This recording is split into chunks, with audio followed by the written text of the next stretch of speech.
ನಮಸ್ಕಾರ ನನ್ನ ಸ್ನೇಹಿತರೆ, welcome back to my YouTube channel. ನಾನಿವತ್ತು ನಮ್ಮ ಮನೆ ಅಂಗಳದಲ್ಲಿರ್ತಕ್ಕಂತಹ ಎಲ್ಲ ಗಿಡಗಳನ್ನು ರೀಪಾಟಿಂಗ್ ಮಾಡೋಣ ಅಂದ್ಕೊತಾ ಇದ್ದೀನಿ. ಯಾಕೆಂದರೆ ಒಂದೇ ಪಾಟಲ್ಲಿ ನಾನು 2-3 ಗಿಡಗಳನ್ನ ಹಾಕ್ಬಿಟ್ಟಿದ್ದೆ. ಹಾಗಾಗಿ ನಾನಿವತ್ತು ಎಲ್ಲ ರೀಪಾಟಿಂಗ್ ಮಾಡ್ತಾ ಇದ್ದೀನಿ. ರೀಪಾಟಿಂಗ್ ಮಾಡೋದಕ್ಕೆ ಇವಾಗ ಪಾಟೇ ತೊಗೊಂಬರ್ಬೇಕಾಗುತ್ತೆ. ಹಾಗಾಗಿ ನಾನೇನು ಮಾಡ್ತಾ ಇದ್ದೀನಿ ಅಂದರೆ, ಮನೆಯಲ್ಲಿ ವೇಸ್ಟ್ ಆದಂತಹ ವಾಟರ್ ಡ್ರಮ್ಗಳಿದ್ವು, ಚಿಕ್ಕದು 20 ಲೀಟರ್ ವಾಟರ್ ಡ್ರಮ್ಗಳಿದ್ವು. ಹಾಗಾಗಿ ಆ ವಾಟರ್ ಡ್ರಮ್ಗಳನ್ನು ಯೂಸ್ ಮಾಡಿಕೊಂಡು ನಾನಿಲ್ಲಿ ರೀಪಾಟಿಂಗ್ ಮಾಡೋಣ ಅಂತ ಅಂದ್ಕೊಂಡಿದ್ದೀನಿ. ಮನೆಯಲ್ಲಿ 20 ಲೀಟರ್ಸ್ದು ವಾಟರ್ ಡ್ರಮ್ಗಳಿದ್ವು, ಎಲ್ಲ ವೇಸ್ಟ್ ಆಗಿದ್ವು. ವೇಸ್ಟ್ ಆಗಿರೋದ್ರಿಂದ ನಾನು ಏನು ಮಾಡ್ತಾಯಿದ್ದೀನಿ ಅಂದರೆ, ಇದನ್ನೇ ಕಟ್ ಮಾಡಿ ಪಾಟನ್ನಾಗಿ ಮಾಡ್ಕೊಳ್ಳೋಣ. ಮತ್ತು ಸ್ವಲ್ಪ ದೊಡ್ಡ ಗಿಡಗಳನ್ನ ಹಾಕ್ಬೋದು. ಇದು ದೊಡ್ಡದಾಗಿರೋದ್ರಿಂದ, ಮತ್ತು ಇದು ಸ್ವಲ್ಪ ವೈಡ್ ಆಗಿದೆ, ಅಗಲ ಇದೆ. ಹಾಗಾಗಿ ಇದರಲ್ಲೂ ಅಷ್ಟೇ ಸ್ವಲ್ಪ ದೊಡ್ಡದಾಗಿರತಕ್ಕಂತಹ ಗಿಡಗಳನ್ನ ಹಾಕ್ಬೋದು.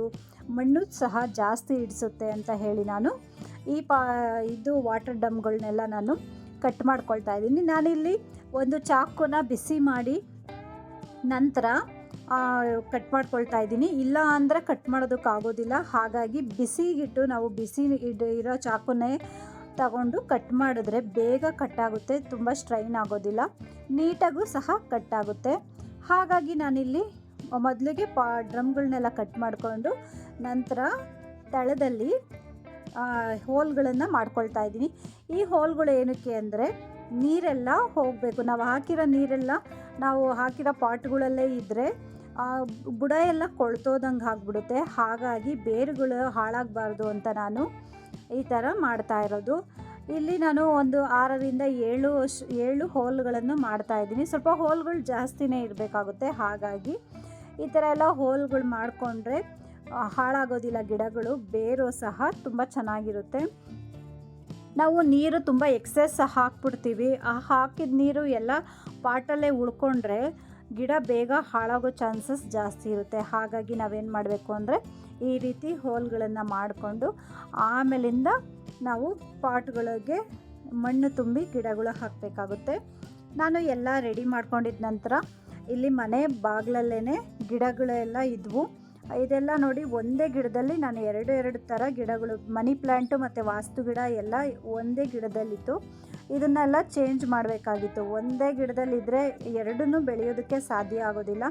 ಮತ್ತು ವಾಸ್ತು ಗಿಡ ತುಂಬ ಚೆನ್ನಾಗಿ ಬಂದಿತ್ತು.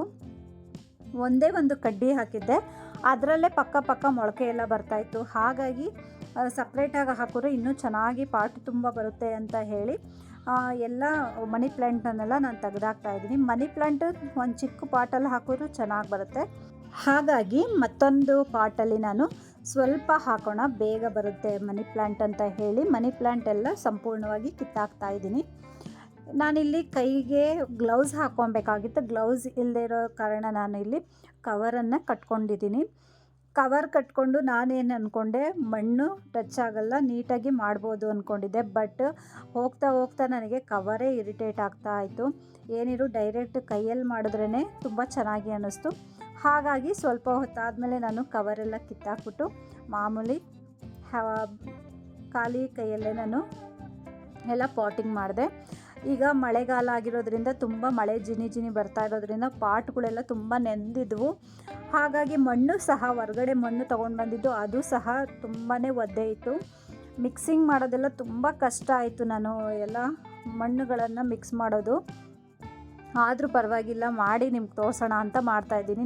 ನೋಡಿ, ಇಲ್ಲಿ ವಾಸ್ತು ಗಿಡದಲ್ಲೇ ಮತ್ತೊಂದು ಮೊಳಕೆ ಬಂದಿದೆ, ಅದು ಸಹ ಗಿಡ ಆಗುತ್ತೆ. ಹೀಗೆ ಎಲ್ಲ ಗಿಡಗಳು ಆಗ್ತಾ ಇರೋದ್ರಿಂದ ನಾನು ಇವಾಗ ಎಲ್ಲ ತೆಗಿತಾ ಇದ್ದೀನಿ. ನನಗೆ ಗೊತ್ತೇ ಇರಲಿಲ್ಲ ವಾಸ್ತು ಗಿಡದಲ್ಲಿ ಇಷ್ಟು ದೊಡ್ಡ ಬೇರು ಬರುತ್ತೆ ಅಂತ. ಫಸ್ಟ್ ಟೈಮ್ ನೋಡಿದ್ದು, ಎಷ್ಟು ದೊಡ್ಡ ಬೇರು ಬಂದ್ಬಿಟ್ಟಿತ್ತು. ಹಾಗಾಗಿ ತೆಗಿಯೋದಕ್ಕೆ ತುಂಬ ಕಷ್ಟ ಆಗ್ತಾಯಿತ್ತು. ನೆಕ್ಸ್ಟ್ ನಾನು ಮತ್ತೊಂದು ಪ್ಲ್ಯಾಂಟ್ ತೊಗೊಂಡು ಹೋದೆ. ಈ ಪಾಟಲ್ಲೂ ಅಷ್ಟೇ 3 ಗಿಡ ಒಂದೇ ಪಾಟಲ್ಲಿ ಹಾಕ್ಬಿಟ್ಟಿದ್ದೆ. ಹಾಗಾಗಿ ಎಲ್ಲ ತೆಗಿತಾ ಇದ್ದೀನಿ, ಎಲ್ಲ ಪಾಟ್ಗಳನ್ನು ನಾನು ತೆಗಿತಾ ಇದ್ದೀನಿ. ಮತ್ತು ತುಳಸಿ ಗಿಡನೂ ಅಷ್ಟೇ ಒಣಗೋಗ್ಬಿಟ್ಟಿತ್ತು, ತುಂಬ ದಿನ ಆಗಿತ್ತು, ತೆಗಿಬೇಕಾಗಿತ್ತು. ಹಾಗಾಗಿ ಅದನ್ನು ಎಲ್ಲ ತೆಗೆದು, ಮತ್ತು ನಮ್ಮ ತುಳಸಿ ಗಿಡ ಬೀಜ ಎಲ್ಲ ಒಂದು ಪಾಟಿಗೆ ಬಿದ್ದು ಆ ಪಾಟ್ ತುಂಬ ತುಳಸಿ ಗಿಡ ಬಂದಿತ್ತು. ಅದನ್ನೇನು ಟಚ್ ಮಾಡಲಿಲ್ಲ, ಅದು ಹಾಗೆ ಬೆಳ್ಕೊಂಡ್ಲಿ, ಚೆನ್ನಾಗಿ ಬಂದಿತ್ತು ಅಂತ. ನೋಡಿ, ಇಲ್ಲಿ ನಾನು ಮಣ್ಣಿಗೆ ಮಿಕ್ಸಿಂಗ್ ಮಾಡೋದಕ್ಕೆ ಕೋಕೋಫಿಟ್ ತೊಗೊಂಡಿದ್ದೀನಿ. ಕೋಕೋಫಿಟ್ಟು ಮತ್ತು ಗೊಬ್ಬರ ಸಿಗುತ್ತೆ. ಎಲ್ಲ ಪ್ಲ್ಯಾಂಟ್ ನರ್ಸರಿನಲ್ಲೂ ಗೊಬ್ಬರಗಳು ಸಿಗುತ್ತೆ. ಹಾಗಾಗಿ ನಾನಿಲ್ಲಿ ಸ್ವಲ್ಪ ಗೊಬ್ಬರ ಹಾಕ್ತಾಯಿದ್ದೀನಿ. ಗೊಬ್ಬರನೂ ಮಿಕ್ಸ್ ಮಾಡಿ ಹಾಕಿದ್ರೆ ತುಂಬ ಚೆನ್ನಾಗಿರುತ್ತೆ. ಮತ್ತು ಇದು ಸ್ವಲ್ಪ ಜೇಡಿ ಮಣ್ಣು ಥರ ಇತ್ತು, ಹಾಗಾಗಿ ನಾನು ಮರಳು ಸಹ ತೊಗೊಂಡು ಬಂದು ಮರಳು, ಕೋಕೋಫೀಟು ಮತ್ತು ಮಡ್ಡು ಎಲ್ಲ ಮಿಕ್ಸ್ ಮಾಡ್ಕೊಳ್ತಾ ಇದ್ದೀನಿ. ಚೆನ್ನಾಗಿ ಮಿಕ್ಸ್ ಮಾಡಿಕೊಂಡು ನಾವು ಹಾಕೋದ್ರಿಂದ ಗಿಡಗಳು ತುಂಬ ಚೆನ್ನಾಗಿ ಬರುತ್ತೆ. ಬರೀ ನಾವು ಜೇಡಿ ಮಣ್ಣು ಥರ ಇರೋದನ್ನೇ ಹಾಕ್ಬಿಟ್ರೆ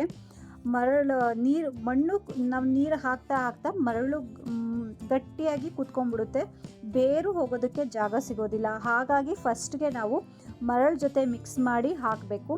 ನಾವು ಹಾಕೋದಕ್ಕೂ ಮುಂಚೆ ಪಾಟು ಕೆಳಗಡೆ ಜಲ್ಲಿ ಕಲ್ಲುಗಳನ್ನು ಹಾಕಿ ನಂತರ ಮಣ್ಣು ತುಂಬಿ ಗಿಡಗಳು ಹಾಕೋದ್ರಿಂದ ತುಂಬ ಚೆನ್ನಾಗಿ ಗಿಡಗಳು ಬರುತ್ತೆ. ಮತ್ತು ನೀರು ಅಷ್ಟೇ, ನಾವು ಹಾಕಿದ ನೀರೆಲ್ಲ ಸರಾಗವಾಗಿ ಹೋಗುತ್ತೆ. ನೋಡಿ, ಎಲ್ಲ ಪಾಟಿಂಗ್ ಆಯಿತು. ತುಂಬ ಚೆನ್ನಾಗಿ ಎಲ್ಲ ಗಿಡಗಳೆಲ್ಲ ಹಾಕಿದ್ವಿ. ನಮ್ಮದು ಒಂದು ಸಣ್ಣ ಗಿಡ ತೊಗೊಂಡು ಬಂದಿದ್ದೆ ನರ್ಸರಿಯಿಂದ, ತುಂಬ ಚೆನ್ನಾಗಿತ್ತು ನೋಡೋದಕ್ಕಂತೂ. ಎಲ್ಲ ಗಿಡಗಳನ್ನು ಹಾಕಿ ನಂತರ ಎಲ್ಲ ನೀಟಾಗಿ ಇಟ್ಬಿಟ್ಟು ನಾನಿಲ್ಲಿ ನೀರು ಹಾಕ್ತಾಯಿದ್ದೀನಿ. ಗಿಡಗಳನ್ನೆಲ್ಲ ನೆಟ್ಟಿದ ನಂತರ ಸ್ವಲ್ಪ ಹೊತ್ತಿಗೆ ನಾವು ನೀರನ್ನು ಹಾಕಬೇಕಾಗುತ್ತೆ. ಯಾಕೆಂದರೆ ಆ ಮಣ್ಣಿನ ಗುಣ ಗಿಡಗಳಿಗೆ ಬೇರಿನ ಮೂಲಕ ಹೋಗಬೇಕಾಗುತ್ತೆ. ಹಾಗಾಗಿ ನಾವು ತಕ್ಷಣ ನೀರು ಹಾಕಬೇಕು. ನೀರು ಹಾಕಲಿಲ್ಲ ಅಂದರೆ ಗಿಡಗಳೆಲ್ಲ ಬಾಡೋದಂಗೆ ಆಗುತ್ತೆ. ಹಾಗಾಗಿ ನಾವು ಪಾಟಿಂಗ್ ಮಾಡಿದ ತಕ್ಷಣ ಸ್ವಲ್ಪ ನೀರು ಹಾಕಬೇಕಾಗುತ್ತೆ. ಎಲ್ಲ ಹಾಕಿ ನಾನು ಇಲ್ಲಿ ಒಣಗೋಗಿರೋ ಎಲೆಗಳೆಲ್ಲ ತೆಗೆದೆ. ಮತ್ತು ನಾನಿಲ್ಲಿ 20 ಲೀಟರ್ದು ದೊಡ್ಡ ಡ್ರಮ್ಗೆ ನಾನು ಗುಲಾಬಿ ಗಿಡ ಎಲ್ಲ ಹಾಕಿದ್ದೀನಿ. ಗಿಡಗಳೆಲ್ಲ ತುಂಬ ಚೆನ್ನಾಗಿ ಸೆಟ್ ಆಯಿತು. ಆಯಾ ಪಾಟಿಗೆ ತುಂಬ ಚೆನ್ನಾಗಿ ಕಾಣಿಸ್ತಾ ಇತ್ತು. ಪಾಟಿಂಗ್ ಮಾಡೋದಕ್ಕಂತೂ ತುಂಬಾ ಕಷ್ಟ ಆಯಿತು. ಮೇಲೆ ಕೆಳಗೆ ಹತ್ತು ಇಳಿಯೋದೇ ಒಂದು ಕೆಲಸ ಆಗೋಯಿತು. ಎಲ್ಲ ಮುಗಿಸ್ಕೊಂಡು ಪಾಟ್ಗಳೆಲ್ಲ ಮೇಲಕ್ಕೆ ತಂದಿಡೋದಂತೂ ತುಂಬ ಕಷ್ಟ ಅನ್ನಿಸ್ತು. ಯಾಕೆಂದರೆ ತುಂಬಾ ಹೆವಿ ಭಾರ ಇರುತ್ತೆ. ಯಾಕೆಂದರೆ ಮಣ್ಣೆಲ್ಲ ನೆಂದಿರೋದ್ರಿಂದ ತುಂಬಾ ಭಾರ ಇತ್ತು. ಬಟ್ ಆದ್ರೂ ತುಂಬ ಚೆನ್ನಾಗಿ ಕಾಣಿಸ್ತಾ ಇತ್ತು. ನನಗಂತೂ ತುಂಬ ಖುಷಿ ಆಯಿತು. ನೋಡಿದ್ರಲ್ಲ ಸ್ನೇಹಿತರೆ, ನಿಮಗೂ ನಾನು ಮಾಡಿರೋ ವಿಡಿಯೋ ಇಷ್ಟ ಆಗಿದ್ರೆ ದಯವಿಟ್ಟು ನನ್ನ ಚಾನಲ್ಗೆ ಲೈಕ್ ಮಾಡಿ, ಸಬ್ಸ್ಕ್ರೈಬ್ ಆಗಿ, ಬೆಲ್ಲೈಕನ್ನ ಒತ್ತೋದನ್ನು ಮಾತ್ರ ಮರಿಬೇಡಿ. Thanks for watching my videos. Don't forget to subscribe.